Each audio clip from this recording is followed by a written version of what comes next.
Magandang araw mga Misteryo Buddies. Ako si Day. Welcome sa Quintero Stories. Sa channel na ito, sama-sama tayong susubok sa mga kwento puno ng takot at misteryo. Ang mga kwentong ito ay tiyak na magpapaangat ng ating kilig at kasabikan. Kaya't ihanda ang inyong mga puso at isipan. Simulan ang ating paglalakbay sa mga kwentong puno ng takot at hiwaga. Handa na ba kayo? Let's dive in.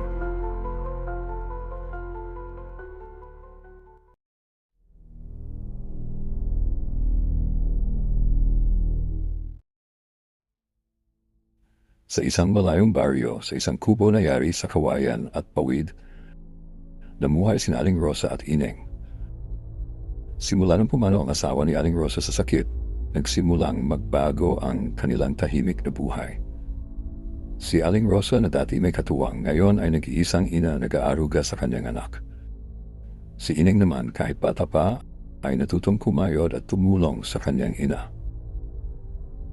Sa murang edad, nag-igib na siya ng tubig at tumutulong sa maliit nilang taniman ng gulay para lang may makain sila araw-araw. Nay, magtatanim ulit tayo bukas? Tanong ni Ineng. Ngumiti si Aling Rosa. Oo anak, kailangan natin magsipag para hindi tayo magutom.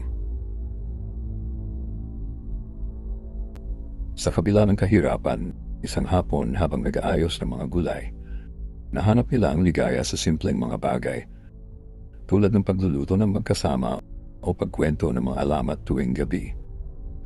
Madalas, pinag-uusapan nila ang namayapang ama ni Ineng.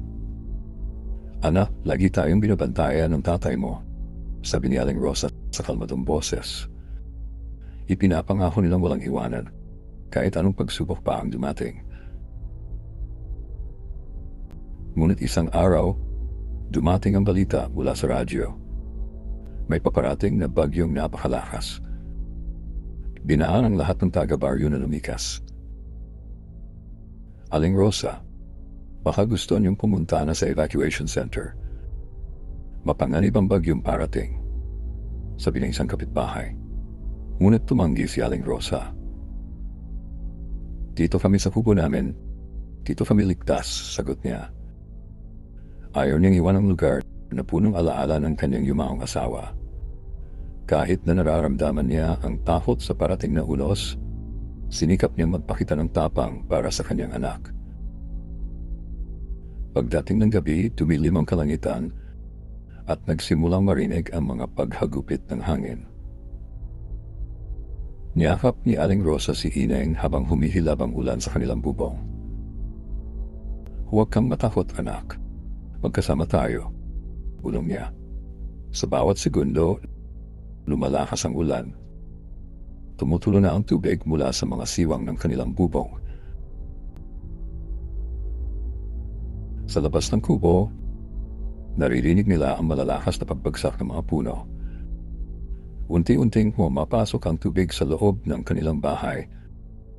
Unti-unting umaangat hanggang umabot na ito sa kanilang mga binti.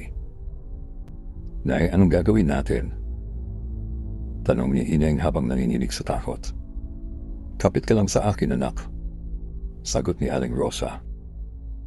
Hinawakan niya na mahigpit ang kamay ni Ineng.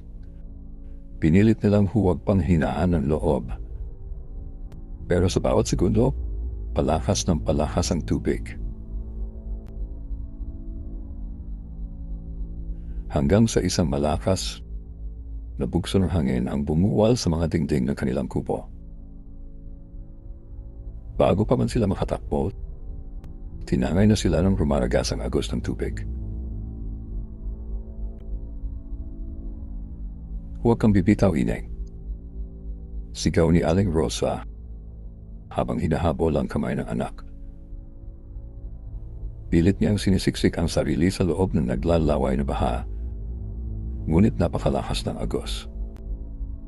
Danay, nasaan ka? Umiiyak na sigaw ni Ineng habang nilalamon sila ng kadiliman. Sa bawat pihit ng tubig, parang may mga aninong nakapaligid sa kanila. Parang mga boses mula sa kabilang buhay na binubulong sa kanilang sumama na. Hawak pa rin ni Aling Rosa ang anak. Ngunit tama niya ang humihina nilang mga katawan. Paulit-ulit silang pinapaikot ang agos. Sa mga huling sandali bago siya mawala sa ulirat, pilit niyang niyakap si Ineng, umaasang maililigtas niya ito. Ngunit kahit anong lakas ng loob ang meron siya, napakalakas ng kalikasan. Isang malakas na hampas ng tubig ang tuluyang naghiwalay sa mag-ina. Naramdaman ni Ineng ang malamig na tubig na bumabalot sa kanyang katawan. Bawat paghinga niya ay tila nalulunod sa lamig at takot. Ang kanyang mga kamay ay pilit pa ring humahagilap sa kung saan-saan. Umaasang mahahanap niya ang kamay ng kanyang ina. Ngunit wala na si Aling Rosa. Nasa gitna siya ng rumaragasang agos, tinatangay nang wala siyang kalaban-laban. "Nanay, tulungan mo ako," sigaw niya. Ngunit nalunod ang kanyang tinig sa ingay ng hangin at pag-alon ng tubig. Sa bawat pihit ng agos, para may malamig na mga kamay na humihila sa kanya pababa. Tila may mga kaluluwang nag-aabang sa ilalim ng tubig, gustong isama siya sa kanilang madilim na mundo. Sa di kalayuan, narinig niya ang isang mahina at mapulong na boses. "Ineng, anak, nandito lang ako." Nakilala ni Ineng ang tinig na iyon. "Nanay," sigaw niya habang pilit lumalangoy kahit nanghihina na ang kanyang katawan. Sa isang sandali, nakita niya sa kalagitnaan ng dilim ang anyo ng kanyang ina. Tila lumulutang sa tubig. Ngunit may kakaiba sa anyo ni Aling Rosa, ang kanyang mga mata ay maputla at ang mga labi namumutla rin. Para siyang isang kaluluwang wala ng buhay. "Sumama ka na sa akin, anak. Wala nang sakit dito." Palumanay na sabi nito habang inaabot ang kamay ni Ineng. Saglit na nagdalawang isip si Ineng. Ang kanyang ina ang tanging nagbibigay sa kanya ng lakas. Ngunit ramdam niyang may kung anong malamig at kakaiba sa presensya nito. Hindi niya alam kung iyon ba talaga ang kanyang ina o isang nilalang na nais siyang iligaw. "Hindi, Nay. Ayokong sumama. Ayokong mawala," sigaw niya habang pilit na lumalayo sa anyo ng ina. Ngunit ang tubig ay patuloy na nag-aalimpuyo. Hinihila siya pababa, papunta sa lugar na walang liwanag. Sa kanyang pagpupumiklas, naramdaman niyang unti-unti nang nawawala ang kanyang lakas. Nanghihina na siya at parang gusto na niyang sumuko. Ngunit sa huling hibla ng kanyang kamalayan, narinig niya ang isang pamilyar na tinig.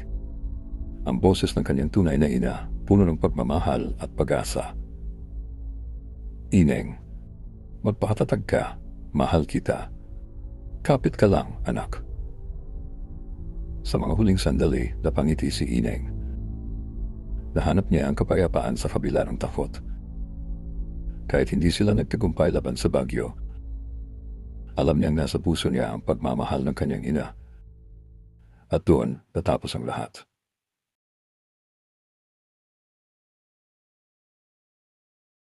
Kinabukasan, natagpuan ng mga taga-baryo ang mga bangkay ni na Aling Rosa at Ineng sa tabi ng isang puno sa gilid ng ilog. Magkayakap sila. Payapang natutulog na parang tinanggap na nila ang kanilang kapalaran. Ang mga kapitbahay ay tahimik na nagtipon sa paligid, puno ng lungkot at panghihinayang. Sayang, mahal na mahal nila ang isa't isa. Bulong ng isang matandang babae habang pinagmamasdan ang mag-inang magkayakap kahit sa huling sandali.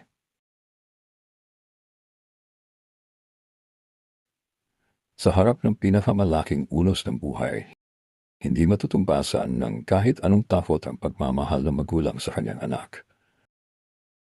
Sa kabila ng lahat ng paghihirap, ang pagmamahal ay nagiging tanglaw kahit sa pinakamatilim na oras.